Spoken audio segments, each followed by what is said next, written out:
how to withdraw money in Coinswitch. So hello guys and welcome back to today's video. So to be able to withdraw money, you're simply going to navigate to your portfolio over here in Coinswitch as you can see.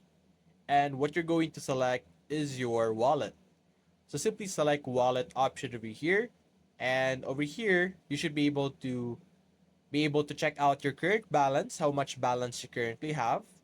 And you have two options over here. You either have add money or withdraw. So simply select withdraw option over here, and then you will be able to select how much in INR are you going to be able to withdraw. So there's a minimum limit of 100 INR and a maximum of uh 2,000 over here, or 2 million. So after that, after entering your values, you could also choose between 25, 50, 75, 100% off your current balance if you prefer. And just simply click on withdraw. Then you will be able to then receive an OTP verification to verify your withdrawal.